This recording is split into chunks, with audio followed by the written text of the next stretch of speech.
Duran Nusantara, bangkit dan maju bersama ASEAN.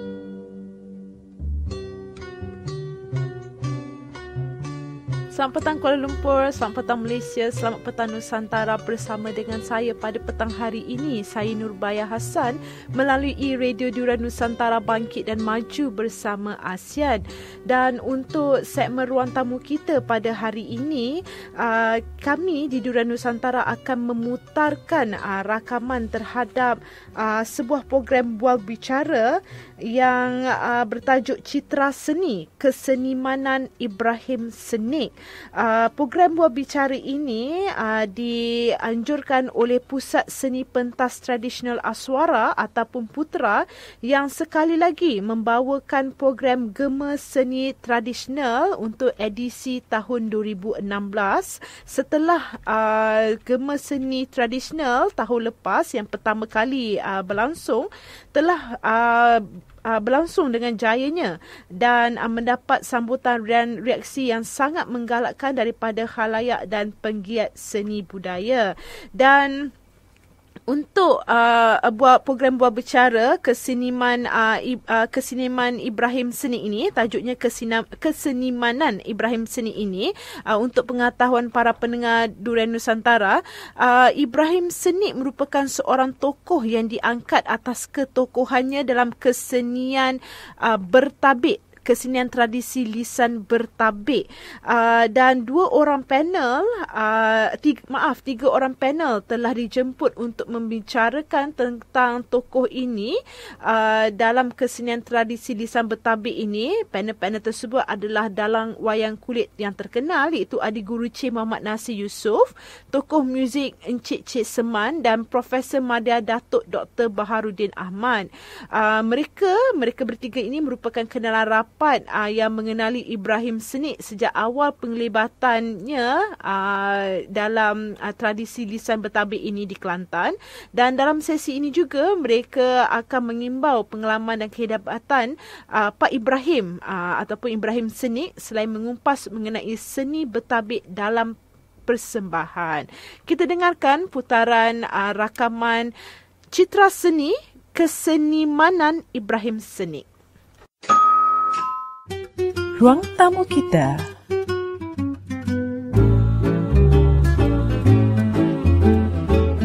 Terlebih dahulu saya ingin maklumkan kepada saudara-saudara sekalian supaya hari ini, pada petang ini, kita punya perbicaraan ni bukan formal sangatlah, kita buat informal supaya lebih selesa untuk saya sendiri dan juga untuk para tetamu kita lah.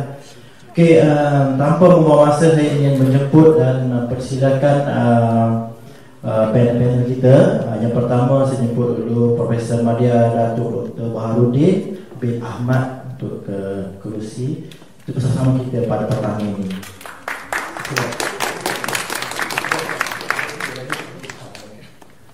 Okey, panel yang kedua, saya menjemput Cik Seman bin Mak Yusof untuk bersama-sama saya dan bersama kita pada petang yang mulia ini. Selamat datang. Dan panel yang terakhir, yang tak asing lagi bagi kita di Akademi Seni Budaya dan Warisan Kebangsaan, iaitu Adi Guru Cik Muhammad Nasir bin Yusof atau dikenal sebagai Pak Nasir.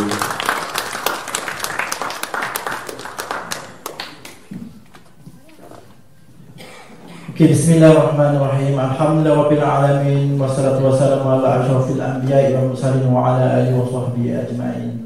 Rabbi shrah li sadri wa yassir li amri wa hlul 'uqdatam min lisani yafqahu qawli. Rabbi zidni ilma warzuqni fahma. Allahumma iftah 'alaina hikmataka wa anshur 'alaina min qada'i rahmatika ya arhamar rahimin. Amin. Assalamualaikum warahmatullahi wabarakatuh. Dan salam satu Malaysia, salam satu Aswara dan salam Putra. Okey. Saya terlebih dahulu ingin mengucapkan terima kasih pada panel-panel kita kerana sudi bersama-sama kita pada petang yang mulia ini, dan juga tak lupa saya kepada Ketua Program Putra Cik Nik Mustafa bin Mak Saleh dan juga adik guru, para dekan, pensyarah-pensyarah, pegawai-pegawai dan juga adik-adik pelajar kita sekalian. Sebelum saya memulakan majlis kita pada pagi ini, saya ingin perkenalan dulu dengan para panel kita. Kita tanya sedikit sebanyak mengenai latar belakang panel kita supaya adik-adik semua mengenali panel kita. Okay, saya mulakan dengan Datuk untuk bercakap sedikit berkenaan latar belakang Datuk dan bidang supaya kita semua dapat mengenali Datuk dengan lebih dekat. Kita usahakan Datuk. Bismillahirrahmanirrahim. Assalamualaikum warahmatullahi wabarakatuh. Terima kasih moderator hari ini. Tak ada apa yang saya nak perkenalkan diri saya. Saya belajar di Pulau Pinang, besar BA di UKM, MBA dan PhD di Amerika Syarikat dalam bidang perbandingan agama. Dan saya melihat kesenian adalah salah satu bidang yang perlu mendapat banyak input daripada nilai-nilai keagamaan dan kepahaman tentang agama dan doktrin agama, supaya kesenian tidak menjadi satu bidang pengajian yang tidak mempunyai asas yang kukuh. Dan kesenian saya rasakan lahir daripada asas sama ada kita katakan spiritual, kerohanian dan keagamaan juga. Jadi aspek itu sangat yang kehilangan dalam kesenian. Jadi bila saya datang ke Aswara ni 2 tahun yang lepas, saya rasa tujuan dan misi saya itu untuk melahirkan semula makna-makna doktrin zaman lampau itu di dalam kesenian, dalam banyak bentuk kesenian. Yang bidang ini bukan bidang yang telah lama bertapak, sebenarnya baru. Ramai orang misalnya Profesor Gulam Sawar dan juga yang Profesor Mat Gaus dan sebagainya, mereka berbicarakan soal kesenian, tetapi di segi doktrin dan kepahaman doktrin saya tak muncul dengan jelas lagi. Dan setelah menulis dalam bidang perbandingan agama dalam penerbitan yang saya lakukan, saya buat, sekali saya berubah, menyesuaikan diri dengan institusi baru ni di Aswara untuk melahirkan apa yang saya bincangkan tadi. Dan saya harap pelajar-pelajar foundation yang ada sini yang saya bincang dulu dengan mereka semua, mungkin beberapa perkara itu merupakan perulangan apa yang saya katakan semula sebentar lagi, tapi harap kita dapat manfaat bersama. Cukup. Okey, terima kasih Datuk. Dan seterusnya saya menjemput Cik Seman kita sebagai panel untuk bercakap sikit mengenai latar belakang beliau. Okay. Terima kasih. Assalamualaikum warahmatullahi wabarakatuh. Saya Cik Seman Yusuf. Saya belajar bagi pergendangan lah. Lebih kurang umur 13 tahun. Masa umur 13 tahun itu berkecimpung dalam bidang pergendangan wayang kulit. Lebih kurang 5 tahun pergi kepada pergendangan puteri dalam 5 tahun. Selepas itu dalam berkecimpung dalam wayang kulit dan musik persilatan di kampung masa itu. Sampailah sekarang, bermakna dalam bidang muzik, wayang kulit, mahyung, menora, persilat datu, kemahiran saya. Macam dia orang ni tahulah, macam Pak Nasi, Pak Berakhir, apalah sekarang ni lah saya bermain alat-alat muzik. Terima kasih. Okey, walaupun pendek, maknanya sedikit sebanyak kita dapat mengenali beliau. Dan juga saya teruskan kepada guru Pak Nasi untuk memberitahu kepada adik-adik kita yang belum mengenali lagi Pak Nasi ini sedikit sebanyak latar belakang beliau.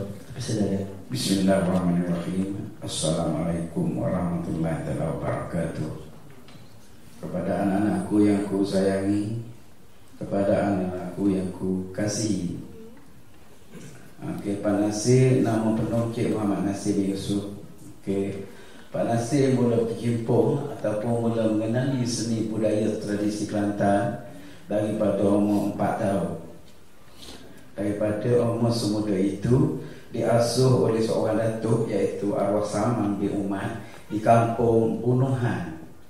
Kalau anak-anak pernah tengok cerita Bunuhan, itulah kampung Puak dibesarkan dengan dididik ke arah budaya tradisi Melayu Kelantan.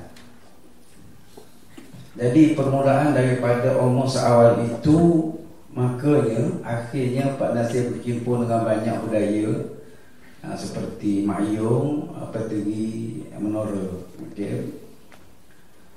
Ini rekasan cerita pada penghujung tahun 70-an, tahun 79, Pak Nasir berhijrah ke Kuala Lumpur. Di sinilah tempatnya Kompleks Budaya Negara, pada waktu itu Kementerian Kebudayaan Belia Sukan, satu menteri pada waktu itu. Sinilah tanah tumpah asal Pak Nasir. Lepas itu berpindah kepada Istana Budaya dan Maku selaku pesarah Mak Yong setelah matinya primadona Mak Yong pada waktu itu, seniman negara, iaitu arwah Allahyarhamah Puan Khadijah Hawan. Lepas itu memaku pula sampai sekarang setelah matinya arwah Tok Guru, seniman negara pertama arwah Pak Hamzah Awang Ahmad. Kita sikit masa di kampung, Pak bertiga iaitu Pak Ibrahim, Pak Seman dan juga Pak memang sama-sama. Kalau di dalam bidang peteri adalah satu guru arwah Pak Soh Tok Minduk di dalam bidang peteri. Di dalam bidang wayang kulit beberapa orang guru lah Pak belajar. Itu saja, kerana nak cerita panjang lagi sebab kita nak fokus kepada apa yang kita nak buat malam nanti. Sekian, terima kasih anak-anak. Terima kasih kepada Pak Nasir. Untuk pengetahuan semua dan juga banyak kita, tujuan perjumpaan ataupun perbincangan kita pada petang ini adalah berkenaan dengan ketokohan Ibrahim bin Seni dan tradisi lisan bertabik lah. Saya akan membacakan sedikit mengenai latar belakang Ibrahim bin Seni, di mana nama penuh beliau Ibrahim bin Seni, lahir pada tahun 1943 dan sekarang berumur 73 tahun. Beliau merupakan bekas pensyarah aswara dalam wayang kulit Kelantan, dan beliau mempunyai kebolehan bermain seronai, pemain rebab dan juga gendang Kelantan. Dalam ensemble wayang kulit Kelantan, Mak Yong dan juga main peteri dan silat Kelantan. Di samping itu beliau juga memiliki suara yang unik dalam di kalangan masyarakat Kelantan. Sedikit sebanyak itu saja yang saya dapat bacakan mengenai beliau. Yang selebihnya kita akan bertanya pada panel kita. Mungkin saya akan tanya pada Cik Seman dulu yang pertama.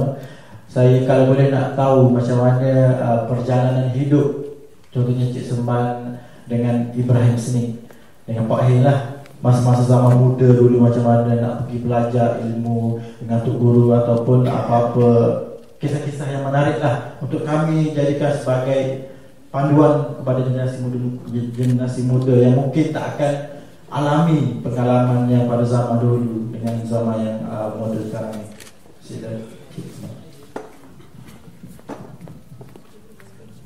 Terima kasih.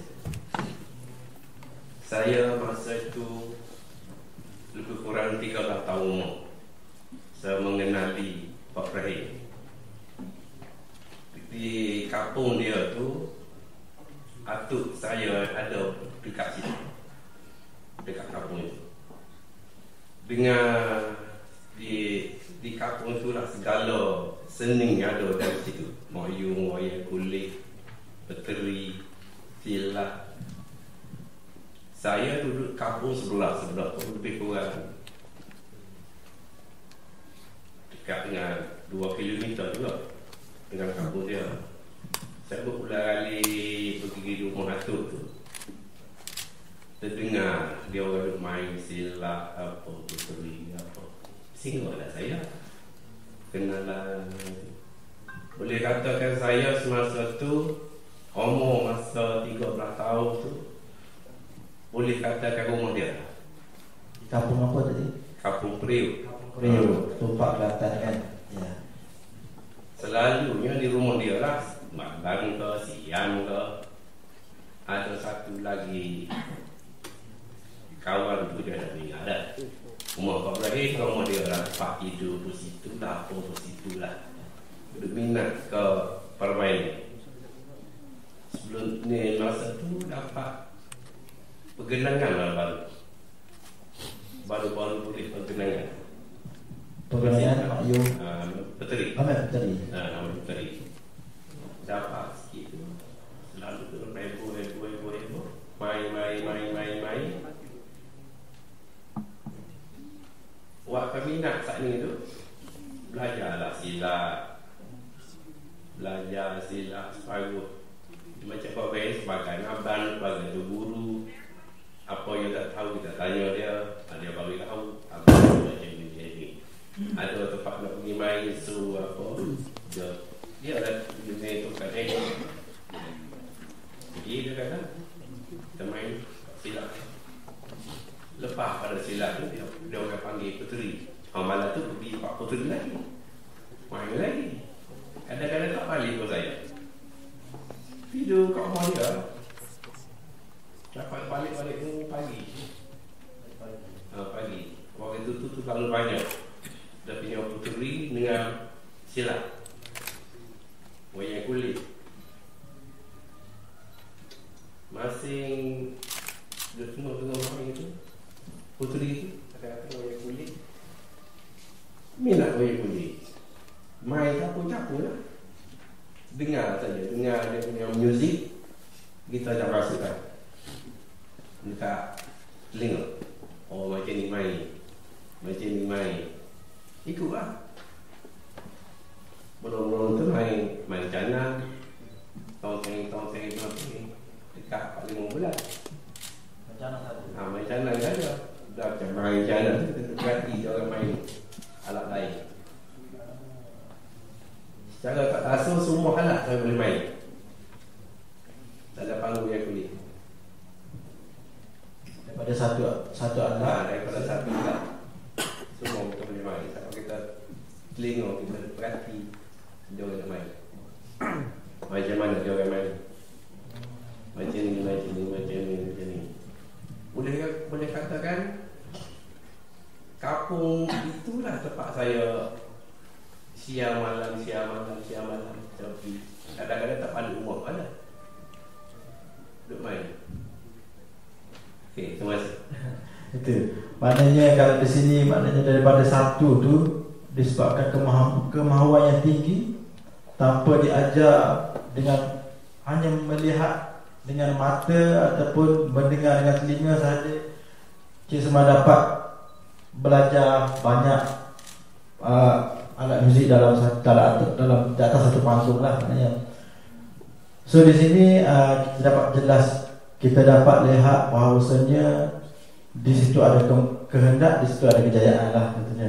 Okey, saya cuba nak dengar yang Pak Nasir pula berkenaan dengan Pak Ibrahim ni, macam mana cara pergaulan dengan Pak Ibrahim ataupun apa-apa yang Pak Nasir nak kongsi dengan kita pada petang ini. Presiden.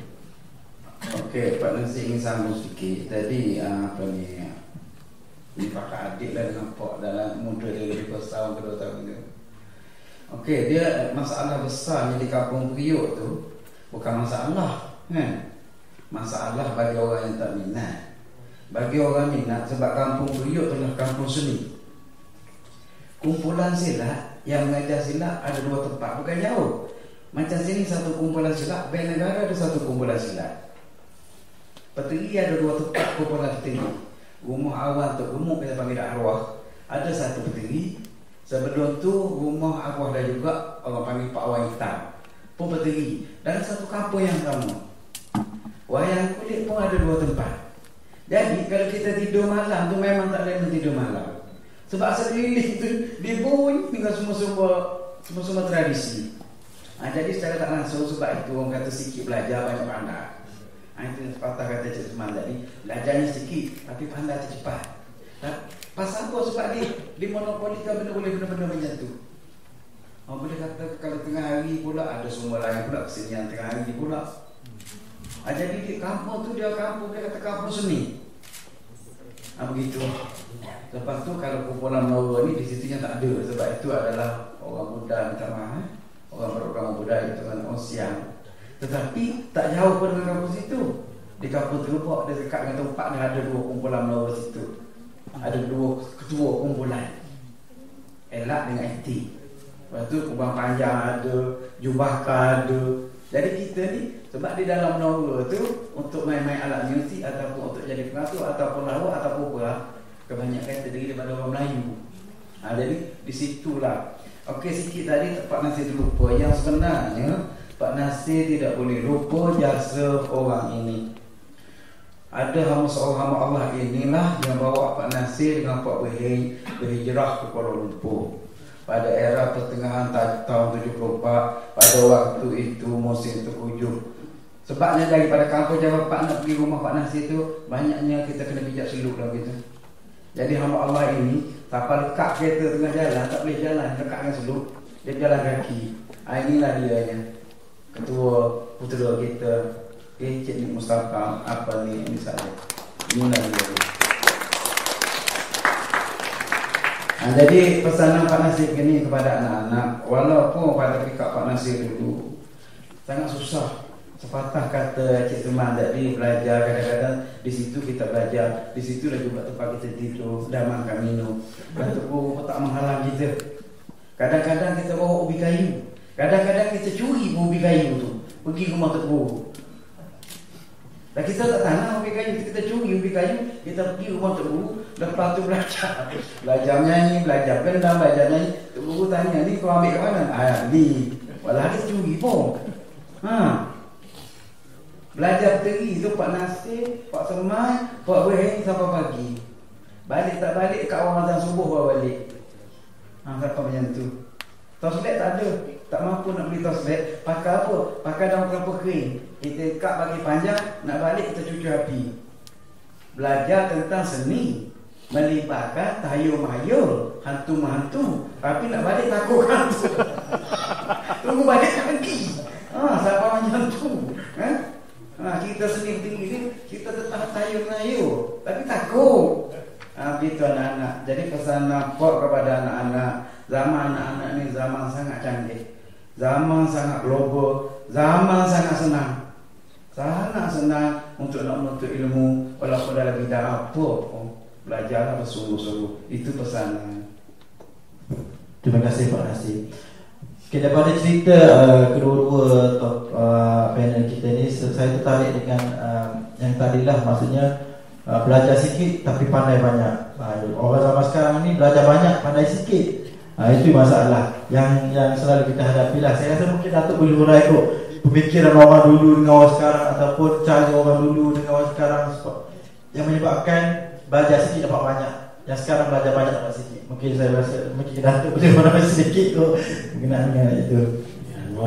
Saya bukan maksud mengikuti pengajian-pengajian tradisi kesenian, tetapi sejak kecil berminat dengan kesenian dan juga makna-makna dalaman yang terdapat dalam berbagai genre kesenian Melayu dan juga di peringkat antarabangsa.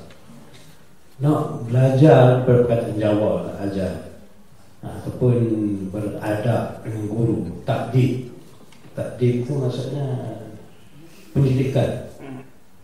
Maksudnya bagaimana beradab dengan guru itu dipentingkan. Bukan yang maksudnya ilmu sahaja, tetapi cara beradab. Dan bagaimana cara beradab itulah akan menjadikan seorang disciple atau murid itu mendapat barakah daripada gurunya. Okay? Dan cara menuntut ilmu juga berbeza.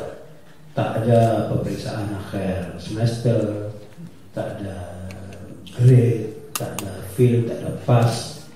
Yang fail dan pass itu sepanjang hayat seorang disabel itu. Bagaimana dia berkelakuan di hadapan gurunya, dan gurunya dapat menilai ilmu yang meresapi diri seorang murid itu, sebagaimana dia bertingkah laku, sama ada dia mempunyai ciri-ciri yang baru, perubahan pada dirinya. Yang sama juga dalam tradisi Cina, tradisi India, tradisi lain-lain di dunia, American Indian dan sebagainya. Cara berguru ialah dengan murid dan guru, dan guru dapat menilai murid berdasarkan tingkah laku dan sikap serta pembawaan seseorang murid. Dan murid itu mendapat kelulusan setelah guru dapat melihat munculnya sifat-sifat yang baik, ilmu yang tinggi dalam diri seorang murid. Jadi belajar pada zaman dahulu untuk mencari pengertian tentang kehidupan, tentang diri kita sendiri, tentang makna kehidupan, berkaitan sangat rapat dengan agama. Itu yang penting, berkaitan dengan agama. Sebab dalam agama itu mengandungi asas-asas yang penting tentang pengertian diri manusia, dan diterjemahkan di dalam sastra dan juga di dalam cara-cara bagaimana makna itu diterapkan di dalam berbagai bentuk kesenian. Sehingga tidak ada satu pun kesenian zaman tradisi yang tidak mempunyai asas-asas pemikiran, terutama sekali pemikiran spiritual dan kerohanian. Yang disebabkan demikian, maka disalahfahami oleh para pengkaji dan juga sarjana yang muncul di zaman moden dari abad ke-17 dan seterusnya. Akhirnya kesenian dilihat sebagai satu cara untuk hiburan. Dia dilihat sebagai hiburan, tidak lebih dari hiburan. Misalnya katakanlah Borobudur dianggap sebagai salah satu monumen yang penting di Jawa, UNESCO preserve dan sebagainya, yang nampak cuma bangunan itu. Dan memang bagi orang-orang British dan Belanda, bangunan penting. Sebab definisi tamadun bergantung pada bangunan. Sebab sedemikian juga di Eropah dan di Mesir, dia tengok bangunan, tamadun. Tak ada bangunan, tak tamadun. Tetapi di sebalik itu, Borobudur itu punya makna-makna tertentu. Dia juga ialah sebuah bunga jambang. Dia juga merupakan takat-takat pencapaian Gautama Buddha dan juga para pengikut Gautama Buddha. Jadi dia mempunyai makna dalaman. Dia juga mempunyai bentuk tertentu, dan bentuk itu menyatakan bahawa Borobudur itu sendiri mempunyai satu fungsi penting untuk menyatakan tentang ciri-ciri diri manusia yang bertapa. Dia bukan itu ya, dia tempat pertapaan yang sebelah Prambanan dan sebagainya itu ya. Jadi kalau begitu di Borobudur, maka alat-alat lain juga, tarian misalnya macam makyung atau main teri atau main kulit atau yang lain juga, itu mesti mempunyai makna-makna dalaman yang tak dapat dikupas dan dianalisakan atau dianalisiskan oleh pengkaji-pengkaji moden yang melihatnya hanya sebagai satu bentuk pengucapan dan bukannya berkaitan dengan falsafah pemikiran zaman tradisi. Jadi kita miskin dari segi dasar kepada pengucapan-pengucapan kesenian.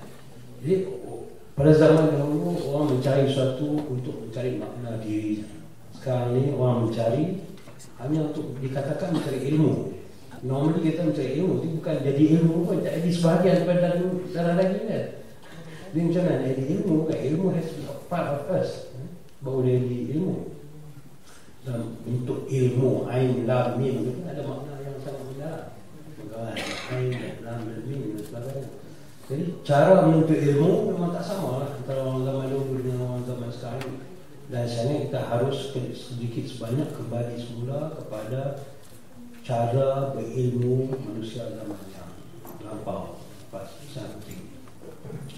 Okey, terima kasih Datuk kupasan yang agak mendalam dan agak bernas saya rasa untuk adik-adik kita membuka minda masing-masing.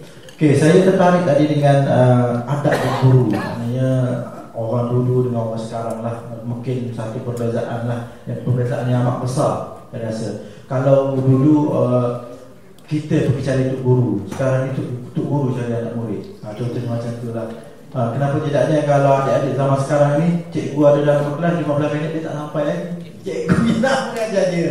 Itu okay. Saya nak tanya ataupun Pak Nasir ataupun Cik Seman untuk kupas sedikit berkenaan adab berguru masa ketika dahulu bersama-sama dengan Pak Ibrahim. Contohnya ada apa-apa syarat-syarat masa kita nak pergi berguru ke, boleh kupaskan Pak Nasir dulu ke? Terima kasih. Dia paling senang untuk berguru, untuk pesanan guru-guru kita dulu. Paling nombor satu dia kata kesetiaan kepada guru. Itu nombor satu. Walaupun apa dugaan, walaupun apa cubaan, maknanya kesetiaan pada guru dalam arti kata sebenarnya ilmu yang kita belajar itu mesti kita manfaat betul-betul. Sebab ilmu yang kita belajar itu dikatakan ilmu mengenali diri. Kita jangan bercerita yang mengenali diri sebalik itu. Kita bercerita mengenali diri di dalam bidang ilmu yang kita anti. Makanya kesetiaan itu. Sebab apa? Guru dulu dia kata ada dua guru. Satu guru zahir, satu lagi adalah guru batin. Dia kata kalau dimerka oleh guru batin itu masalah besar kepada murid-murid yang berguru pada waktu itu. Jadi Datuk tahu, mungkin Pak Nik tahu, tokoh-tokoh kita di depan mungkin tahu apa yang Pak kata itu, kan? Jadi guru batin ini paling masalah. Sebab itu kata dia arwah Pak Muzah, Pak Nasir tanya dia, Pak Nasir panggil abang, okey? Walaupun Pak Nasir pada waktu itu bekerja di ID, tetapi pergi pajak saja. Banyaknya di SK. Kenapa? Dia kena nak menimbulkan ilmu itu. Jadi bila Pak tanya dah habis ke ilmu pewayangan, dia kata kalau dulu aku cedok bagi segayung, segelas-gelas. Sekarang ni aku dah tongkang dah tempayang. Mana dah mintik habis. Kata kalau macam tu kita minta bajet dengan Prohata pada waktu itu, dia apa ketua pengarah bukan rektor pada waktu itu. Dapat bajet kita bubuh ala perkara sembah guru bawa satu bak kita berbantan gitu. Okey. Jadi maknanya kesetiaan kepada guru itu sangat mustahab. Untuk yang berguru di dalam semua tradisi, sama ada wayang kulit, sama ada ma'ayu, sama ada peteri, sama ada menora, sama ada dikir barak, wajib berguru. Contoh, Pak Nasir berguru dikir barak dengan arwah Semang Wau Bulan. Terima anugerah guru di kampung Seri Ampan. Atas Lombok je. Dia kata, mari kita pergi ke Lombok ni, pula cuba ni. Aku nak bagi anugerah. Itu maknanya kita kata dikir barak apa masalah guru dikir barak kan. Tapi kena guru. Mai peteri Pak Nasir guru, sama guru 3 orang. Dengan arwah Kosu. Wayang kulit Pak Nasir guru asalnya mak dia, lepas itu pergi kepada Tak Wallah sikit, balik kepada murid kesayangan dia iaitu arwah Pak Hamzah. Berguru, mesti berguru. Tapi masalah kita ni yang jadi masalah besar ini Datuk Pak nak kopas sikit tentang halal haramnya budaya tradisi. Pak tak salah kepada alim ulama. Macam Datuk kata tadi, kita tidak boleh salah kepada mereka. Yang salahnya kita, iaitu tokoh-tokoh yang bawa sumber ini. Kenapa begitu? Sebab kita bawa sumber tak betul, kita bawa sumber tak tahu. Bila alim ulama tanya, kita tak boleh jawab. Bila kita tak boleh jawab, kita pun mengaku. Dia cakap itu, cakap ini, cakap mendengar-mendengar. Jadi kalau orang kata haram, kita marah. Sebab kita cari rezeki dengan sumber itu, kan? Pak rasa Pak tak jadi haram, Pak cari rezeki dengan sumber itu. Sebab Pak rasa semenjak Pak datang sini dan dibawa oleh Pak Haji Mustafa daripada tahun 79 sampai hari ini, dah banyak Pak rasa harta yang Pak kumpul. Na'udzubillah. Tuhan yang mengetahui. Pak rasa bersyukur sangat-sangat. Sebab itu hidup Pak hari ini ni cerita kepada anak-anak lah. Hidup Pak hari ini pukul 4 pagi Pak bangun, pukul 5 start kereta, Pak pergi solat subuh dekat masjid negara. Bukan nak kata Pak nak ada ulama, bukan tak. Bukan itu ceritanya. Tapi Pak rasa suka macam tu. Sebab aku dididik oleh para guru-guru aku dulu. Kamu setialah kepada guru batin kamu. Nanti setelah kamu mati besok, kamu akan jumpa dengan guru batin kamu. Dengan aku dan itu. Itu kata guru, pesanan untuk guru begitu. Jadi Pak rasa syukur, alhamdulillah. Begitu. Jadi pesanan Paknya kepada anak-anak Pak, belajarlah betul-betul anak-anak. Sebab zaman sekarang zaman senang untuk nak menimba ilmu. Anak-anak buka handset pada dapat dah. Tapi jangan salah guna. Jangan salah guna benda ini. Salah guna benda ini hancur anak-anak. Bukan hancur anak-anak, hancur Malaysia, hancur dunia. Okay, jangan salah guna. Pandai guna. Anak-anak niaga tak payah ada hilang, tak payah ada modal, tak payah ada apa. Dia panggil niaga online. Banyak yang jadi jutawan, kan? Jadi dengan semua canggih ini, gunalah yang sebetul-betul guna. Itu pesanan bapak lah. Okey, terima kasih Pak Nasir. So maksudnya di sini saya rasa kita boleh ambil sedikit cara orang dulu di mana menghormati guru untuk mendapat keberkatan. So walau kita dalam apa-apa mata pelajaran sekalipun, walaupun matematik, sains, itu semua adalah guru kita. So kalau di situ kita tidak menjaga adab tertib dengan guru kita semasa mengajar, contohnya kita nak keluar pergi toilet, kita main keluar saja. So di situ sedikit sebanyak akan memberi kesan pada tu guru kita, Allah nak memberi aku macam ni. Contohnya kita kata sedikit sebanyak akan membantas kita punya ilmu yang dibagi oleh tu guru kepada kita. Saya rasa itu sangat-sangat penting untuk kita apply dalam diri kita lah, untuk adik-adik kita. Okay, saya nak tanya Cik Seman berkenaan dengan tradisi lisan bertabik, di mana apa yang Pak Nasir cakap, apa yang Datuk kata tadi, orang dulu belajar sesuatu ilmu untuk mengenali diri, untuk kenal ataupun kenal diri lah. Contohnya bila kita belajar tu, guru kata bukan dia nak ajar bertabik sahaja, tapi cuma dia ajar juga kita cara-cara untuk kita tak kenal diri kita, ataupun untuk membawa diri kita ke masa depan kita lah. So mungkin Cik Seman boleh bagi sedikit sebanyak berkenaan dengan tu, belajar dengan orang dulu bertabik tu untuk boleh bawa diri itu macam mana. Terima kasih. Saya pun baru ya dalam bidang-bidang ni, baru yang belajar dengan Pak Ibrahim. Tak sebagai dia lah. Dia belajar dalam bidang tabik ni, dia belajar satu persatu. Macam kita belajar ngaji lah, satu.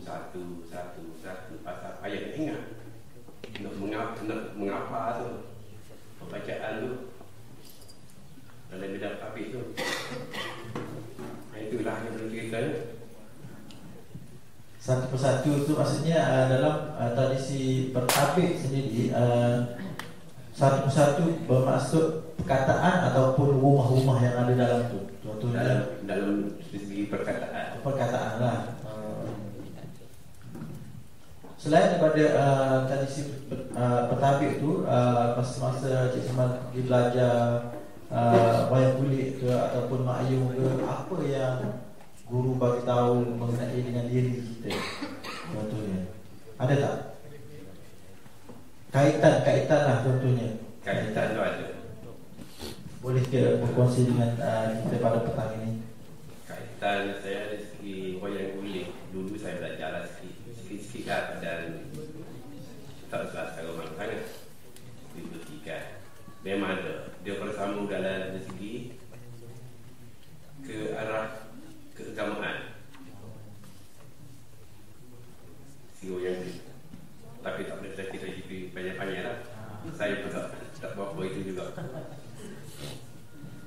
Okey. Macam Pak Nasir cakap tadi, dia setiap masa kita pergi belajar dengan Tok Guru tu ada berkenaan tahyul, kita nak belajar hantu contohnya, tapi kita sendiri takut. So maksudnya hantu yang macam mana, tahyul yang macam mana yang orang Tok Guru kita ajar pada zaman dahulu. Kita nak tahu juga macam mana dia punya pegangan dia ataupun apa yang boleh dikongsi oleh Pak Nasir. Okey, terima kasih. Dia sebenarnya gini, di dalam materi ini dia ada melibatkan sebutan-sebutan. Contohnya kita kata dia sebenarnya sebutan luarannya begini, ataupun lebih kurang dia kata sebutan tentang sifatnya begini, tapi rohnya tak sampai. Jadi kita tidak kupas tentang zatnya. Jadi bila sebutannya kata wahai ketawa, okey, lantaslah suara kamu 7 petala langit turun 7 petala bumi. Jadi kita dengar jadi takut. Sebab kita kata macam tu masa suruh menyiru, macam makin-makin. Tadi kita tak tahu apa benda pula macam tu. Jadi kita udah belajar tadi balik atas guru juga, rasa takut juga, ngeri juga kan. Tapi bila dah akhirnya bila kita pasti dah tak tahu. Ketawa tak adalah tembaga. Logam yang dicipta oleh Allah Subhanahu Taala. Tak ada apa kelebihan di situ. Lebihnya setelah manusia ada idea cipta jadi semua bunyi macam tu, maka dipukul lah pula. Lepas tu dia buat pula dah tak sama sound bunyi tu. Yang satunya lantai ataupun tinggi, yang satu lagi yang low ataupun rendah. Jadi bila kita dengar suara sedap ni, tapi bila orang dulu dia bercerita itu sikitlah kisah tentang tertawa. Ada lagi sumber lain. Contohnya di dalam perubatan dia sebut contoh lah ni. Dia kata wahai hatu di bumi, jemalan di bumi. Jadi kita tak tahu apa. Kita baru belajar sikit itu baru. Jadi kita tak kupas tentang isi. Kita kupas tentang sebutan dulu. Maka di situ kita kata Allah hatu pula dah. Aku sekejap lagi nak balik kan. Tapi kita boleh kita pergi seterusnya, akhirnya contoh macam Pak Semang, macam Pak Beri, kita akhirnya kena tanya apa itu dia hatu di bumi, jemalan di bumi. Hatu mana yang kita sebut, jemalan mana yang kita kata. Guru kata hatunya ini, okay? Jemalannya ini. Allah, senangnya tak takutlah macam tu. Di situ yang jadi masalah konflik sikit dengan alim ulama. Bila kita sebut tetapi mereka tidak pernah tanya. Contoh beginilah, semasa Pak Timur ingat Seri Mahkota Kelantan, Pak duduk sebelah dengan Yang Hormat almarhum Menteri Besar iaitu Nik Aziz dekat Istana Balai Besar Kota Baru. Nik Aziz cuma tanya sepatah je, Pak Nasir yang kulit macam mana? Bagus tu guru. Atau guru politik macam mana? Strong dia kata. Strong. Dia cakap macam tu. Apa kata bagus lah tu, syukur alhamdulillah kan. Dia tak tanya Pak Nasir yang kulit dah ramai haram. Dia tak cakap. Kalau dia cakap macam tu, Pak akan kata guru berhentilah politik. Haram juga tu. Pak kena cakap macam tu. Kan? Tapi tengok orang bijak pandai, dia tak kata benda-benda macam ni. Yang sebenar dulu pun dah pernah berlaku. Yang duk kata haram halal semua sendiri, yang sebenarnya orang kata ahli semua salah. Okey, koyak kat tengah, kain serban tu tarik tepat tampung itu. Yang hak betul-betul ahli tak ada pun. Okey, hak betul-betul ahli tak ada pun kata benda-benda macam ni. Tapi kita tak dinafikan juga kesilapan para tokoh. Tokoh buat sesuatu benda, lepas tu orang tanya tak tahu. Aku tak tahu guru aku ajar macam ni. Nak pergi tanya guru dah masuk kubur. Ini masalah besar. Dia kata aku tak tahu guru aku cakap macam ni. Susah. Itu. Okey. Terima kasih Pak Nasir. Okey, saya rasa Datuk mungkin boleh uraikan sikit berkenaan dengan tadi tahyul. Sebab saya rasa pemikiran orang Melayu dulu tu dia buat sesuatu benda tu dia ada falsafah dia, mungkin contohnya dia ada mantra dia untuk sesuatu, contohnya untuk puaka macam ni, lagi keramat macam ni. Mungkin Datuk boleh uraikan sedikit.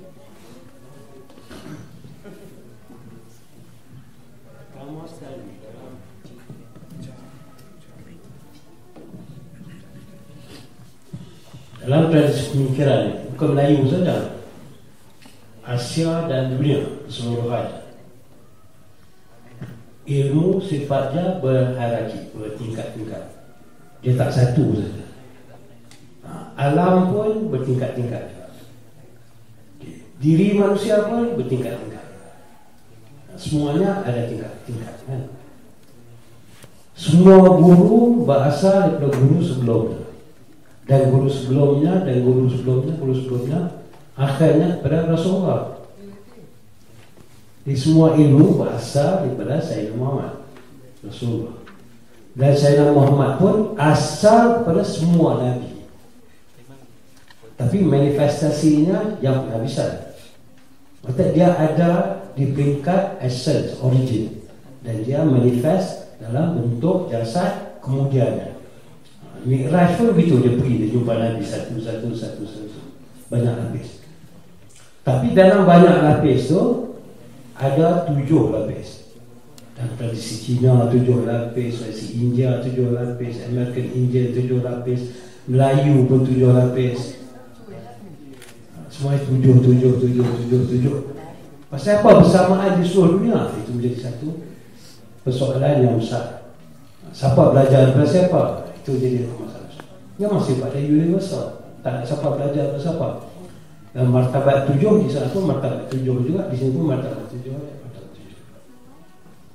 Jadi disebabkan yang demikian, ada sifat universal dalam ilmu itu.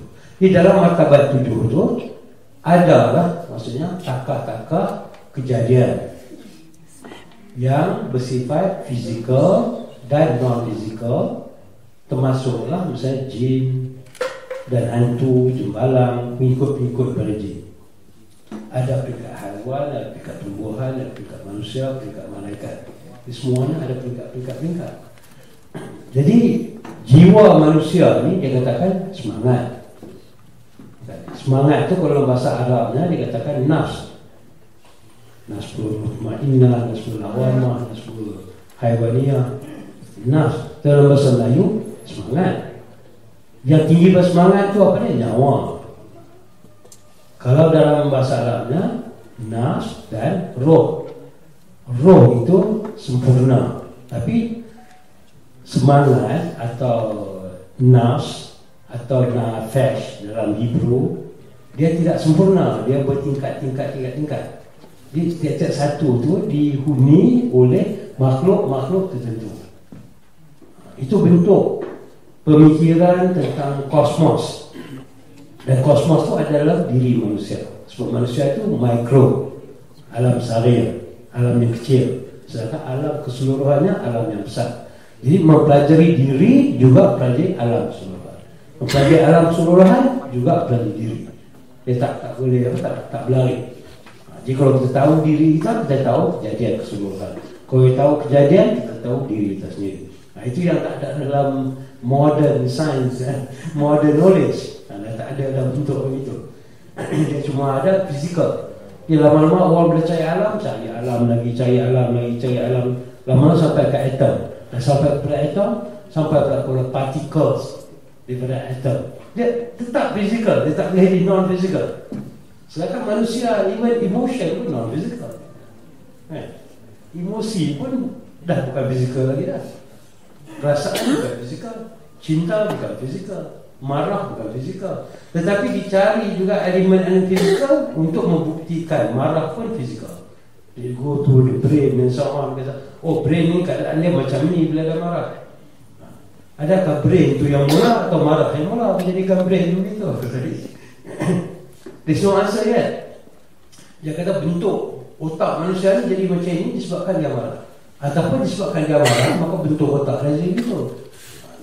Elemen-elemen yang bersifat seni, yang bersifat emosi, yang bersifat perasaan, kejiwaan tidak diberi hubungan dengan kerohanian, tapi diberi hubungan dengan alam fizikal. Jadi disebabkan yang demikian, maka mereka menidakkan alam-alam yang lain. Sedangkan dalam Al-Quran sini menyebut jin, tak ada jin. Dan nama jin itu berbagai-bagai lah dalam Melayu, alam Melayu, dia ada alam dan sebagainya, dan juga polong, dan juga macam-macam bentuk dan jenis. So alam ini semua hidup dan dalam hadis, kalau kita bersandar pada hadis, diceritakan tentang alam-alam jin juga, jin dan manusia. Quran juga kata jin dan manusia. So di mana alam jin ini kalau kita nak menafikan, dan kalau agama dilihat hanya sebagai hukum-hukum, maka alam jin itu dia sendirinya hilang. Jadi kalau di para ulama moden melihat alam ini secara orang barat, secara modern science, maka dia akan kehilangan ilmu itu. Sedangkan para ulama Islam sejak dulu pun dia memberi perhatian kepada alam itu juga. Sebab ada banyak lapisan alam. Dan apa dia yang kata dengan alam? Apa banyak yang saya ceritakan. Tapi 3 perkara mesti ada. Bukan? Pertama sekali wanita. Yang kedua ular. Ular ataupun jenis ular. So ini ada di timur dan di barat juga, di seluruh dunia.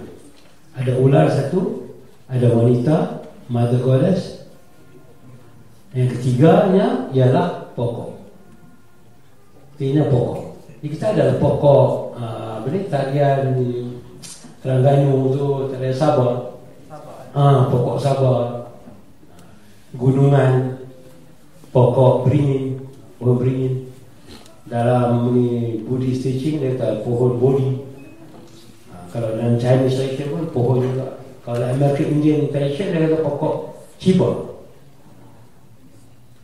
Kita kata pokok Sabah, dia kata pokok Chiba. Itu American Indian tradition pada Mayan tradition. Dah ribuan tahun.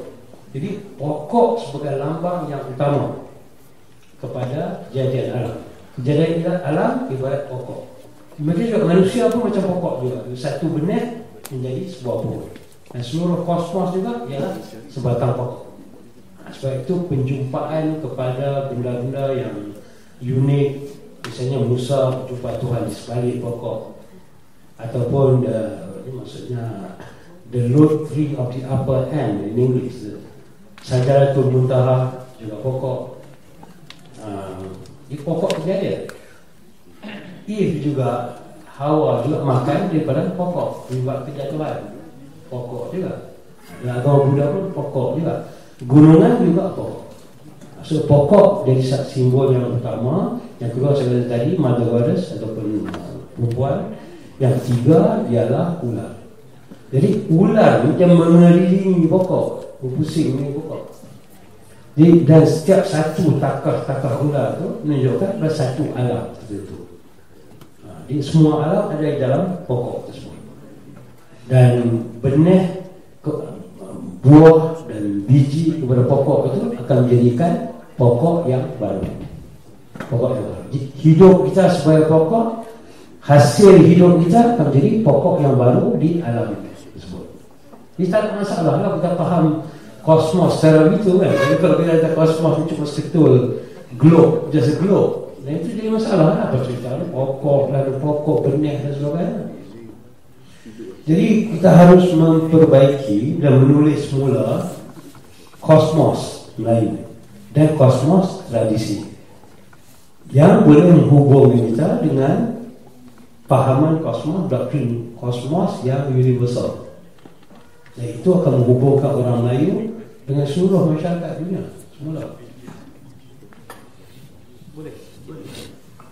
Okey, terima kasih Datuk. Saya rasa amat mendalam juga uraian tu. Tapi saya tertarik dengan satu, iaitu semangat yang Datuk ada sebut tadi berkenaan dengan semangat. So apabila saya memandang pada Ibrahim Bisnik, di mana saya tengok semangat yang kuat pada diri beliau lah, sehingga selepas beliau kena stroke pun beliau masih bersemangat untuk memperbaiki diri beliau daripada boleh main 4 jari daripada 2 jari. So maksudnya semangat tu yang saya nampak pada diri Ibrahim sini. So mungkin saya nak minta Cik Seman untuk berkongsi dengan kita semangat yang ada Pak Ibrahim tu. Sebab mungkin Cik Seman selalu berada dengan dia, contohnya semangat dia semasa dia belajar dulu ke, macam mana cara dia nak belajar untuk dapat semangat dia yang kita nak tahulah yang ada pada Pak Ibrahim. Boleh Cik Seman kongsi bersama-sama. Okey, terima kasih. Dia Pak Ibrahim ini dia semangat yang dalam tinggi. terlalu tinggi, terlalu kuat dia punya semangat untuk bermain-main macam puteri, main Melayu. Dia punya jiwa tu yang paling tinggi. Boleh jadi dia tak terlupa nak makan, ingat tu, nak mandi tu, boleh jadi dia ingat yang tu. Memang tak lupa lah. Terlalu tinggi sangat jiwa dia. Sebab aku pergi rumah dia, jalan-jalan rumah dia tu, tak ada benda lain. Benda tu dia dah sebut. Benda tu dia dah sebut. Itu dia lah. Saya boleh cerita. Semangat maksudnya kalau macam tu, kalau orang muda sekarang ni contohnya bola, makan bola, tidur bola, mandi bola. Macam Pak Ibrahim mungkin makan main gendang, tidur main gendang, macam tu mungkin. Tapi kalau mungkin Pak Nasir boleh kongsi sedikit. Maksudnya contohnya bila dia belajar gendang, semangat di gendang tu contohnya, atau semangat di rebak tu, kalau nak main masa malam-malam tak boleh orang marah kan. Contohnya macam mana dia nak dia nak nampakkan benda tu. Contohnya Pak Nasir. Okey, bila cerita tentang semangat Ibrahim, dan sebenarnya adalah Pak Ibrahim, kalau kata cakap kampung, kalau pokok kayu dia ni bukan daun, bukan ranting, bukan dahan, bukan akar, dia ni adalah terah yang sejati. Di dalam bidang seni. Kalau tidak, kalau dia ni sejenis manusia mudah patah semangat. Ini ada cerita yang sangat konkret. Semasa Pak pergi, bukan dengan dia, kita pergi satu rombongan dekat Canada. Pada waktu itu Commonwealth buat dekat Canada, sebelum Commonwealth buat dekat Malaysia, yang bertempatnya di Bukit Jalil. Ini cerita betul dan benar. Pak Wahid bukan pergi untuk perform music. Pak Wahid pergi buat watak wayang kulit atau patung. Pak Nasir perform music dengan grup lah, dan juga ada tari. Kita pergi lebih kurang 30 pemuzik dan juga dancers. Tapi nak cerita kekuatan semangat Pak Wahid. Sebab bila dia pergi, dia buat tebutan wayang kulit, pahat wayang kulit, dia pada benda tu berlaku malam tu tengah hari. Kita untuk performance persembahan malam. Kita pergi pukul 5 petang, dia pergi turun pagi pukul 9. Pukul 5 kita pergi, dia dah balik. Bila dia balik pada waktu itu, staf tradisi bawa dia cuma hantar tepi jalan raya. Kita duduk satu rumah banglo, hantar tepi jalan raya tu di jalan kaki, lebih kurang sini ke JKR dengan rumah. Tapi Pak nak cerita tentang semangat. Kalau dia tak kuat pada waktu itu, balik tu dia dah berhenti dah, balik kampung dah. Jadi yang jadi masalah besar, dia terlupa nak minta kunci rumah dengan kita-kita. Maka di mana Pak Wahid duduk tu yang tak Pak Wahid yang anak akan tengok pada mana ni. Bila dah orang tidis, staf tidis hantar tepi jalan, dia duduk kat mana? Dia masuk dalam tempat kucing depan rumah. Pada waktu itu 0 degree, 0 degree, paling sejuk. Bayangkan dia masuk pukul 6 petang dalam tempat kucing tu. Tempat kucing luar mana? Boleh masuk orang je. Kita balik pukul 11 malam sekarang. Kita balik, kita panggil kat rumah, tak ada. Kita buka pintu, dia tak ada. Dan lah kita dengar dalam tempat kucing, dia tak ada cakap. Sejuk kesejukan sampai dia keluar darah lubang hidung. Lepas pada tu balik ni kita sokak. Balik ni Malaysia, Pak tanya, Pak ni kita, Pak Wahid, kita ni ada kena pergi London kan ni? Nak pergi? No. Baru kena tu no. Ini kekuatan semangat dia. Lagi kita balik kepada sumber tradisi.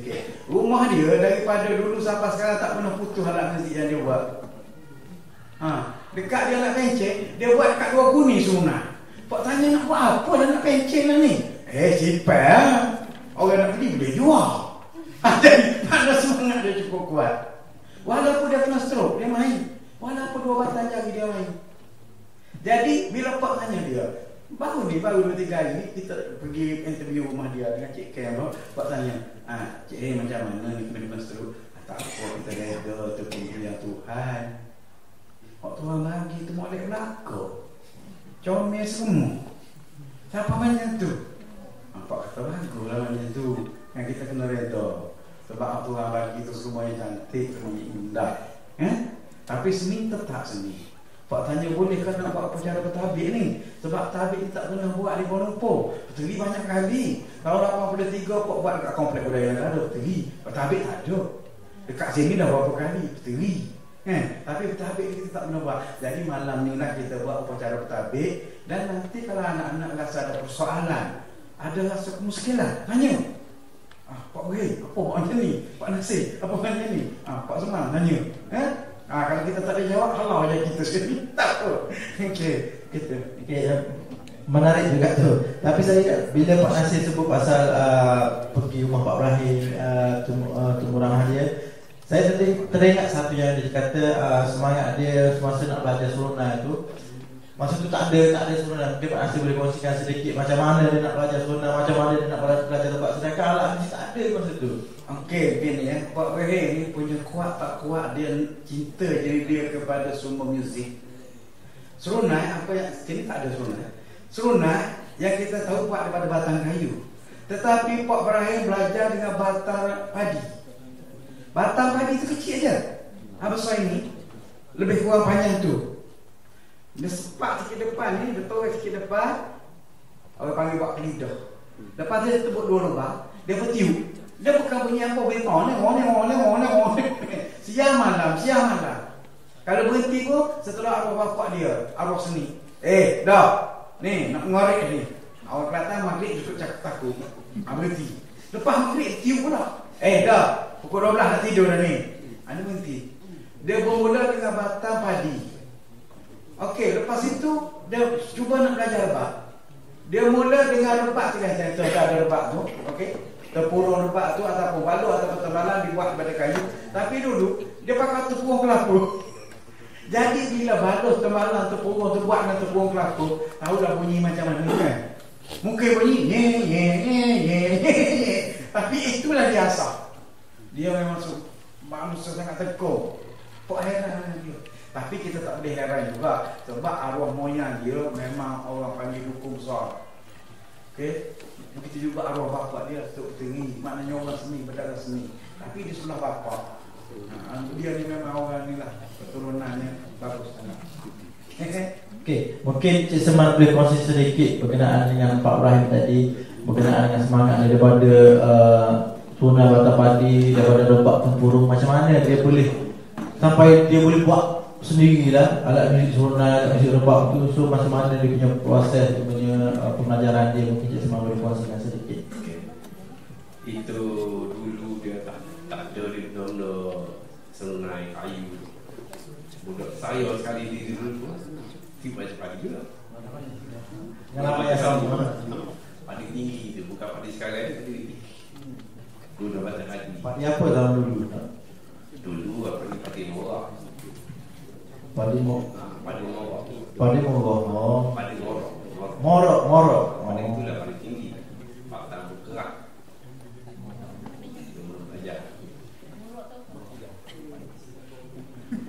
Morok tu apa maksudnya? Nama morok padi. Nama morok lah. Padi morok. Masa tu. Sekarang ini banyak ni padi. Padi J24 ni tu. Ya, masalah Ibrahim ni sebenarnya dia ada kebolehan. Dia tengok bagai macam tu kan. Dia baru buat. Dia punya jiwa dia tu. Dia dapat tengok lah. Dia dapat tengok kejap lagi dia boleh buat. Boleh rekod sendiri. Dia rekod sendiri. Dia punya matok dia tu cekak. Menarik. Itu lagi. Pengalaman yang lain lagi tu kepada suruna macam tu. Macam seruna pun. Kita ada tengok dah. Dia tengok dia memang mesti dia boleh buat. Masa saya budak-budak dulu pergi kat rumah dia ada buat nolok dalam lembu ni. Kapok sebila baju dia pakai kain ya. Kalau apa baik. Buat nolok. Nah, cantik budak tu bawa. Saya nak menjawab aja tu, dia boleh. Jadi ikut alat lah dia buat. Semua dia boleh buat lah. Dia buat. Dia tak ada tengok lah. Ada kemahiran lah. Saya pergi masa saya pergi rumah dia pun ada wow, semua sarang burung. Dia boleh buat sendiri. Saya pun heran juga. Dia tak ada tengok, dia boleh buat. Tengok. Dia pelik tengok kan. Dah dia paling boleh buat. Itu saja. Itu nak sambung. Pak Nasir nak sambung. Tadi kita berbicara tentang alat muzik. Ni nak berbicara tentang tongkat lah, tongkat. Ini tongkat ni selepas dia kena seru. Kalau puak nak kata dia tak ada lebih banyak ni puak weh. Tapi dia tengok orang pakai tongkat macam ni cantik lah. Ini adalah bantal kain lansir, tak? Bantal kain lansir yang cucu dia kata nak buat. Jangan. Bapak nak buat tongkat. Dia pun buat sendiri ni. Bermakna ni dia pun boleh jual kalau nak jual. Jadi Pak Wei ni dia patah tengok macam Cik Semang kata tadi. Dia tengok dulu. Ada tertukar-sentuh pada bawah, dia tengok. Tapi tunggulah tu. Seminggu 2 lagi sama lah dengan orang tu dia buat. Dia balik buat sendiri. Tapi dia guna handmade tau. Dia guna pakai tangan, dia tak pakai mesin. Ni dia guna pakai tangan sendiri. Batang kain lansir ni boleh jadi tongkat. Jadi inilah kebijakan dia, kesungguhan sebenarnya kesungguhan. Sebab Pak Wei ni dia adalah manusia sangat bersungguh. Suka sangat buat benda-benda itu. Kalau dia senang, dia buat. Saya rasa kagum dan bangga dengan Pak Ibrahim kerana dia tengok je dia boleh buat. Mungkin saya nak minta Datuk cakap sikit lagi berkenaan dengan, saya rasa apabila dia tengok yang dia boleh buat, saya rasa ada hubungan contoh ataupun ada apa-apa ilham yang dianugerah, mungkin wahyu ke macam tu lah. Saya pun tak cakap macam mana. Mungkin ada setengah macam saya kalau tengok tak boleh nak buat contohnya. Mungkin ada sedikit apa-apa. Saya tak tahu banyak benda kecuali saya katakan ilmu ialah sebahagian daripada ayat. Dan ilmu itu is a living thing. Dia sendiri hidup. Ilmu itu sendiri hidup. Kalau kita ilmu moden, dia tak hidup dalam diri kita. Tapi ilmu tradisi dia hidup, dia di sebahagian dari kita. Apa kita tuntut is part of us. Cerita contoh dia cerita Nabi Musa dengan Khidir. Dia dah pandai lah semasa di Mesir dulu. Tapi bila jumpa dengan Nabi Khidir, dinamakan Khidir, Quran tak sebut nama dia, Nabi Hijau. Tradisi katakan nama dia Khidir. Dia sampai ke kolam dengan kawan dia atau pembantu dia. Lepas tu dia tinggalkan dia mana makan yang kita bawa. Lepas tu makan yang kita bawa, ikan yang kita bawa tu dah masuk boleh dalam kolam tempat kita singgah tadi. Dia Nabi Musa kata itulah tempat yang kita cari. Ini satu ilmu. Nabi Musa mencari ilmu, dan ilmu yang menghidupkan. Jadi setiap kali dia berilmu, dia semakin hidup. Kalau di dalam Islamic tradition adalah laduni, ilmu laduni. Ataupun seumumnya namakan ilmu quduri ataupun laduni. Maksudnya ilmu yang misalnya apa nak berlaku lagi 6 bulan dia mimpi hari ini. Jadi ilmu ada hubungan dengan alam yang bertingkat-tingkat yang saya katakan tadi. Jadi walau dia tak dapat duit, walaupun dia ni tak ada masalah sebab dia selalu enjoy apa yang dia lakukan. Jadi sebab itu menimbulkan semangat. Dia sentiasa bertambah dan bertambah sebab ilmu mencari diri. Dalam satu kitab Hindu itu dikatakan seorang murid bertanya kepada guru dia, siapa saya? Guru kata, kamu tengok dalam air dan sungai. Dia kata, saya tak nampak apa-apa pun kecuali diri saya sendiri. Itulah kamu, diri kamu. Dia tafsirkan kepada bukan diri zahir atau diri batin. Tengok dalam air, terbayang wajah. Ini wajah ada yang sebenar, yang dalaman. Cerita yang macam ini terlalu banyak dalam tradisi zaman lampau, tapi tak diberi perhatian dalam pengajian zaman moden sekarang ini. Dan kefahamannya pun tak perlu. Jadi itulah saya kata, ilmu sepanjang hayat Sekarang kita bincang ilmu sepanjang hayat, tapi kalau kita belajar sampai mati pun pointless. Lebih baik belajar sesuatu yang dapat mengubah jiwa kita. Dengan itu dia akan hidup, dengan sendirinya akan hidup. Disebabkan oleh semua persembahan dan persembahan tradisi dan jurnal tradisi memberi perhatian kepada mengenali diri kita sendiri, maka sepatutnya kita sangat maksudnya enjoy ourselves by being get involved dalam benda itu. Sebab itulah ilmu yang hidup, ilmu yang hidup. Cerita hang tua ada juga ilmu yang hidup, kan? Dia raib dan sebagainya. Jadi alam kosmos ini berlainan sama sekali dengan apa yang kita pelajari sekarang ini. Dan akhirnya kita anggap benda itu benda-benda mitos yang tak benar sahabat.